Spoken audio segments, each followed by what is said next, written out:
ദുരന്തർ സീരീസിലെ രണ്ടാം ഭാഗമായ ദുരന്തർ 2 ദ റിവെഞ്ച് എന്ന സിനിമയിൽ അധികമാരും ശ്രദ്ധിക്കാതെ പോയ ഒരുപാട് ബ്രില്യൻസുകളും ഡീറ്റെയിലിങ്ങുകളും ഉണ്ട്. തിരക്കഥയിൽ സംവിധായകൻ ചെയ്തു വെച്ചേക്കുന്ന അതിഗംഭീരമായ ഡീറ്റെയിലിങ്ങുകളെ കുറിച്ചാണ് ഈ വീഡിയോയിൽ പറയാൻ പോകുന്നത്. അതുകൊണ്ട് വീഡിയോ പൂർണ്ണമായി കാണാൻ ശ്രമിക്കുക. അപ്പോൾ സമയം കളയാതെ നമുക്ക് നേരെ വീഡിയോയിലോട്ട് പോകാം.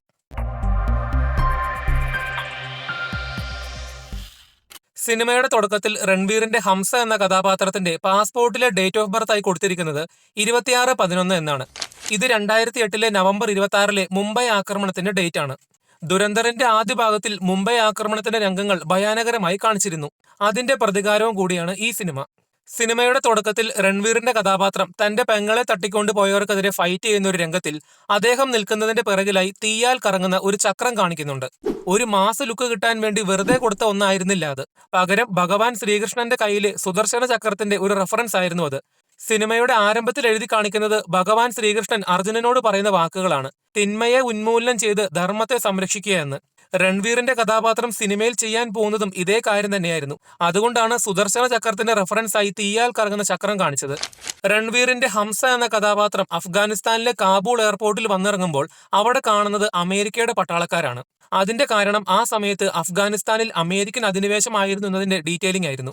ഹംസ റൂം എടുക്കുന്ന അഫ്ഗാനിസ്ഥാനിലെ ഹോട്ടലിന്റെ ചുമരിൽ അഹമ്മദ് ഷാ മസൂദിന്റെ ഫോട്ടോ തൂക്കിയിരിക്കുന്നതായി കാണാം. ഇദ്ദേഹം അഫ്ഗാനിസ്ഥാന് വേണ്ടി താലിബാനെതിരെ യുദ്ധം ചെയ്ത അഫ്ഗാനിസ്ഥാന്റെ നാഷണൽ ഹീറോയാണ്. എന്നാൽ പിന്നീട് ഇദ്ദേഹത്തെ ഒസാമ ബിൻ ലാദൻ അൽ-ഖ്വയ്ദ ഉപയോഗിച്ച് കൊല്ലാൻ ഉത്തരവിടുകയായിരുന്നു. എന്നാൽ ഇന്ന് അഹമ്മദ് ഷാ മസൂദിന്റെ ഫോട്ടോ താലിബാൻ അഫ്ഗാനിസ്ഥാനിൽ നിന്നും പൂർണ്ണമായി നീക്കം ചെയ്തിട്ടുണ്ട്.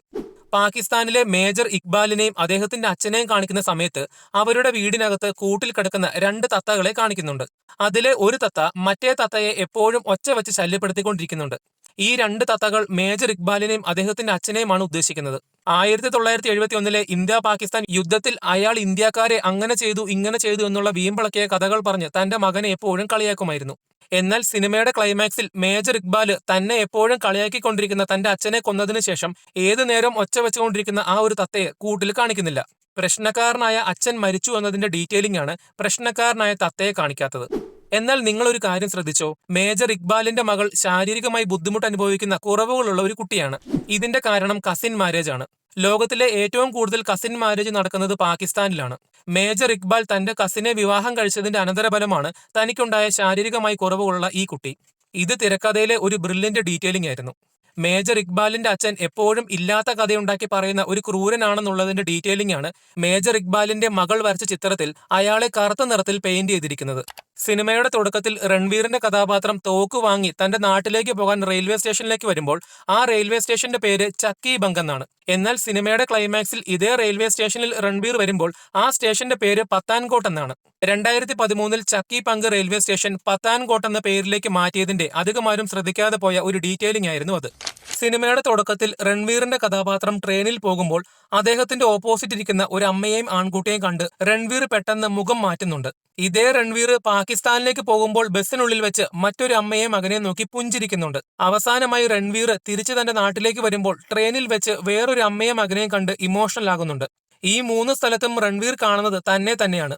ഈ 3 വ്യത്യസ്ത സാഹചര്യത്തിൽ രൺവീർ കാണിച്ച 3 ഇമോഷൻസ് മുഴുവനുമായി കൂടിച്ചേരുന്നതാണ് സിനിമയുടെ ക്ലൈമാക്സിൽ തന്റെ കുടുംബത്തെ കാണുമ്പോൾ റൺവീറിനുണ്ടാകുന്നത്.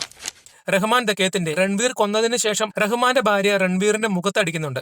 ഇതിനുശേഷമാണ് രൺവീർ ലയാരിയിലെ രാജാവാകുന്നത്. ഇത് വാസ്തവത്തിൽ സ്ലാപ്പ് ആൻഡ് റൈസ് എന്ന കൺസെപ്റ്റിന്റെ ഒരു റെഫറൻസ് ആയിരുന്നു. മാത്രമല്ല, റഹ്മാൻ മരിച്ചതിന് ശേഷം രൺവീർ ലയാരിയിലെ രാജാവാകുമ്പോൾ കസേരയിൽ ഇരിക്കുന്ന രീതിയും വലിക്കുന്ന സിഗരറ്റും ഡാൻസ് കളിക്കുന്ന രീതിയുമെല്ലാം റഹ്മാൻ ചെയ്തതുപോലെ തന്നെയായിരുന്നു. രൺവീറിന്റെ ഹംസ ഒരു ഇന്ത്യൻ ഏജന്റ് ആണെന്ന് മനസ്സിലാക്കുന്ന ഭാര്യ രൺവീറിന്റെ ഡയറി തുറക്കുമ്പോൾ കയ്യിൽ എന്തോ കൊണ്ട് വിരൽ വേദനിക്കുന്നതായി കാണിക്കുന്നുണ്ട്. അതിന്റെ കാരണം ആ ഡയറിക്കുള്ളിൽ ഒരു ചെറിയ സൂചി ഒളിപ്പിച്ചു വെച്ചിട്ടുണ്ടായിരുന്നു. ഇത് വാസ്തവത്തിൽ കോൾഡ് വാറിന്റെ സമയത്ത് USSR ചാരന്മാർ അവരുടെ ഡയറി വേറെ ആരെങ്കിലും തുറന്നിട്ടുണ്ടോ എന്ന് അറിയാൻ വേണ്ടി ഡയറിയിൽ ഒളിപ്പിച്ചു വെച്ച ഒരു ചെറിയ സൂചിയുടെ ഡീറ്റെയിലിംഗ് ആയിരുന്നു. ഹംസ ഒരു ഇന്ത്യൻ ചാരനാണെന്ന് തന്റെ ഭാര്യ മനസ്സിലാക്കിയെന്ന് അറിയുന്ന നിമിഷം രൺവീറും ഭാര്യയും തമ്മിൽ ഇമോഷണലായി സംസാരിക്കുന്നതിന്റെ പിറകിലായി തീ കത്തുന്നതായി കാണിക്കുന്നുണ്ട്. ഇത് വാസ്തവത്തിൽ രാമായണത്തിൽ പറയുന്ന അഗ്നി പരീക്ഷയുടെ ഒരു ഡീറ്റെയിലിംഗ് ആണ്.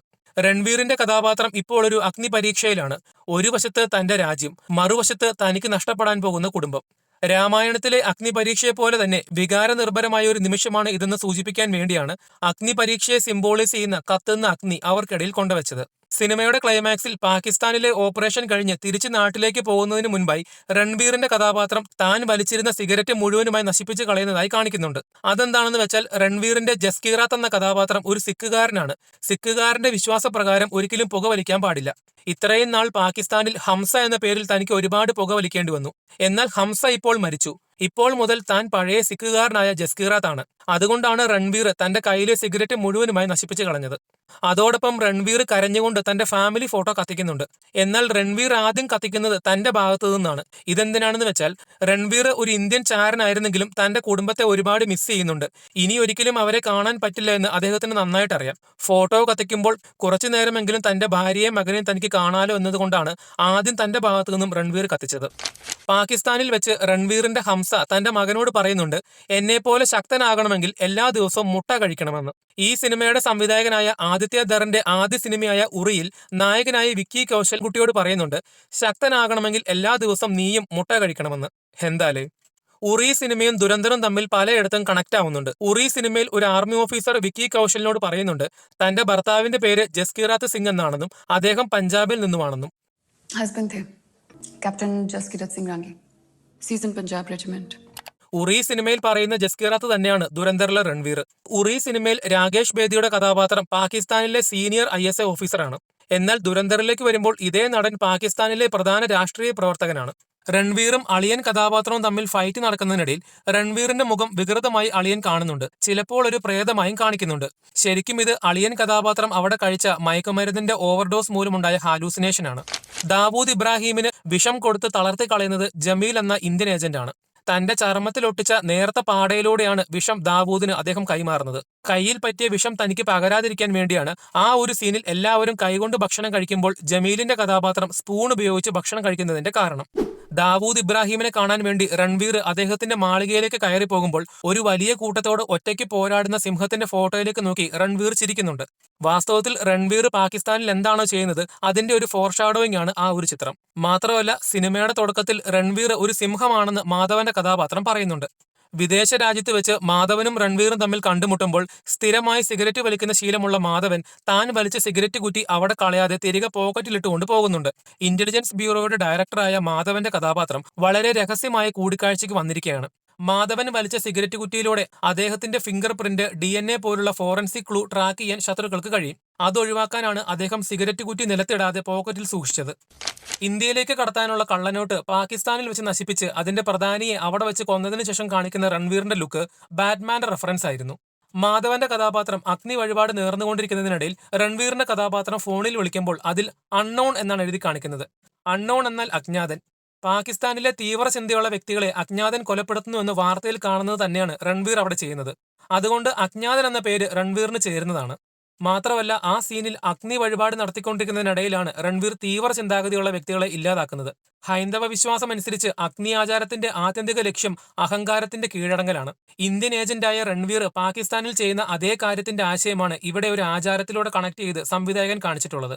സിനിമയുടെ ക്ലൈമാക്സ് ഫൈറ്റിന് മുൻപ് മേജർ ഇക്ബാലിന്റെ കഥാപാത്രം തന്റെ മുടിയും താടിയും രോമമെല്ലാം വടിച്ചു കളയുന്നുണ്ട്. ഇതിന്റെ കാരണം എന്താണെന്ന് വെച്ചാൽ അവരുടെ വിശ്വാസം അനുസരിച്ച് മരിക്കുന്നതിന് മുൻപ് അവരുടെ ശരീരം വൃത്തിയുള്ളതായിരിക്കണം. ചാവേറായി പോരാടാൻ പോകുമ്പോൾ എന്തായാലും മരിക്കുമെന്ന് അവർക്ക് ഉറപ്പുണ്ട്. അതുകൊണ്ട് മരണശേഷം അവർ സ്വർഗത്തിൽ ചെല്ലുമ്പോൾ ശരീരം വിശുദ്ധിയായിരിക്കാൻ വേണ്ടിയാണ് മുന്നമേ അവർ ശരീരത്തിലെ രോമങ്ങൾ വടിച്ചു കളഞ്ഞ് വൃത്തിയാക്കിയിട്ട് പോരാട്ടത്തിന് പോകുന്നത്. മറ്റുള്ളവർ തന്നെ പിടികൂടുമെന്ന് മനസ്സിലാക്കിയ സിറ്റുവേഷനിൽ രൺവീർ മറ്റൊരു ഇന്ത്യൻ ഏജന്റായ അലാമിനെ വെടിവെച്ച് കൊല്ലുന്നതിന് മുൻപായി ധാരാളം മദ്യപിക്കുന്നുണ്ട്. അതെന്തിനാണെന്ന് വെച്ചാൽ അലാമിനെ പിടികൂടിയാൽ ഒരുപക്ഷെ രൺവീർ ഒരു ഇന്ത്യൻ ചാരനാണെന്ന് അറിയാൻ സാധ്യതയുണ്ട്. എന്നാൽ അലാമിനെ ആ സമയത്ത് വെറുതെ അങ്ങ് കൊല്ലാനും പറ്റില്ല. കാരണം അങ്ങനെ കൊന്നുകഴിഞ്ഞാൽ മനഃപൂർവ്വം രൺവീർ ഒരു തെളിവ് നശിപ്പിച്ചുവെന്ന് പാകിസ്ഥാനി പോലീസുകാർക്ക് സംശയം തോന്നാൻ ഇടയാകും. അതുകൊണ്ടാണ് മദ്യലഹരിയിൽ താൻ ആ സിറ്റുവേഷനിൽ അയാളെ കൊന്നുവെന്ന് വരുത്തി തീർക്കാൻ വേണ്ടി അലാമിനെ കൊല്ലുന്നതിന് മുൻപ് രൺവീർ ധാരാളം മദ്യപിച്ചത്. അലാമിനെ കൊന്നതിന് ശേഷം രൺവീർ മറ്റൊരു ഏജന്റിനോട് പറയുന്നുണ്ട് ഇവരെ പുറത്തു കൊണ്ടുപോയി കത്തിക്കാനെന്ന്. ദേഷ്യത്തിൽ പറയുന്നതാണെങ്കിലും അതിനൊരു വലിയ ഡീറ്റെയിലിംഗ് ഉണ്ട്. എന്താണെന്ന് വെച്ചാൽ മരണപ്പെട്ട ഇന്ത്യൻ ഏജന്റ് ഒരു ഹിന്ദു അല്ലെങ്കിൽ സിഖുകാരനാണ്. അവരുടെ വിശ്വാസം അനുസരിച്ച് മരണശേഷം ശരീരം ദഹിപ്പിക്കണം. അതുകൊണ്ടാണ് രൺവീർ അവരെ പുറത്തു കൊണ്ടുപോയി കത്തിക്കാൻ പറയുന്നത്. സാഹചര്യവശാൽ അലാമിനെ കൊന്നതിന്റെ കുറ്റബോധം രൺവീറിലുണ്ട്. അവരെന്നും പോകാറുള്ള ചായക്കടയിൽ പോയി 2 ചായ രൺവീർ ഓർഡർ ചെയ്യുന്നുണ്ട്. എന്നാൽ അലാം ഉള്ളപ്പോൾ ആ ടേബിളിൽ പൂക്കൾ വെച്ചിരുന്നതായും അദ്ദേഹത്തിന്റെ മരണശേഷം ആ പൂക്കൾ അവിടെ നിന്ന് മാറ്റിവെച്ചതായി കാണിക്കുന്നുണ്ട്. ഇത് അലാമിന്റെ മരണത്തിന്റെ ദുഃഖത്തെ സൂചിപ്പിക്കുന്നതാണ്. നിങ്ങൾ എത്ര പേർ ശ്രദ്ധിച്ചിട്ടുണ്ട്? സിനിമയുടെ തുടക്കത്തിൽ രൺവീർ ധരിച്ച അതേ ടീഷർട്ടിന്റെ മോഡലാണ് പാകിസ്ഥാനിൽ വെച്ച് രൺവീറിന്റെ മകൻ ധരിക്കുന്ന ടീഷർട്ടിന്റെ മോഡൽ. സിനിമയുടെ ക്ലൈമാക്സിൽ പാകിസ്ഥാൻ ISI ചീഫ് ഓഫീസർ ഒരു ചാരനാണെന്ന് കാണിക്കുമ്പോൾ റാസ്പൂട്ടിൻ ഗാനം ബാക്ക്ഗ്രൗണ്ടിൽ കേൾപ്പിക്കുന്നുണ്ട്. അതെന്തിനാണ് ഉപയോഗിച്ചത് എന്ന് വെച്ചാൽ റഷ്യയിൽ ജീവിച്ചിരുന്ന ഗ്രിഗറി റാസ്പൂട്ടിൻ തനിക്ക് ലഭിച്ച അധികാരമെല്ലാം ദുരുപയോഗം ചെയ്ത് പിന്നീട് പിടിക്കപ്പെട്ടിരുന്നു. അതുപോലെ തന്നെ സിനിമയിൽ പാകിസ്ഥാന്റെ ISI ഓഫീസർ പാകിസ്ഥാനികൾ ഏറ്റവും കൂടുതൽ വെറുക്കപ്പെടുന്ന ഇസ്രായേലർക്ക് പ്രധാനപ്പെട്ട വിവരങ്ങൾ അയാൾ ഒറ്റിക്കൊടുത്തു എന്നുള്ള തെളിവ് കാണിക്കുമ്പോൾ ഗ്രിഗറി റാസ്പൂട്ടിനെ പോലെ തന്നെയാണ് അയാളും പ്രവർത്തിച്ചത് എന്ന് കാണിക്കുന്നതിന് വേണ്ടിയാണ് റാസ്പൂട്ടിന്റെ ഗാനം അവിടെ ഉപയോഗിച്ചത്.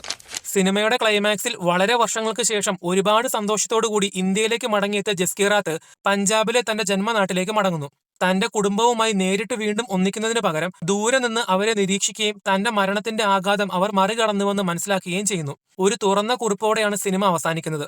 ഒരു സാധാരണ ഇന്ത്യൻ പൗരൻ എന്ന മുൻകാല ജീവിതത്തിനും രാജ്യത്തിനു വേണ്ടി തന്റെ ഐഡന്റിറ്റി മറച്ചുവെച്ച് ചാരനായി ജീവിച്ച ജീവിതത്തിനിടയിലും അദ്ദേഹം ഇപ്പോഴും കുടുങ്ങിക്കിടക്കുന്നു. ഒടുവിൽ ജസ്കീറാത്ത് എന്ന കഥാപാത്രത്തിന്റെ വിധി തീരുമാനിക്കാൻ പ്രേക്ഷകർക്ക് വിട്ടുകൊടുക്കുന്നു.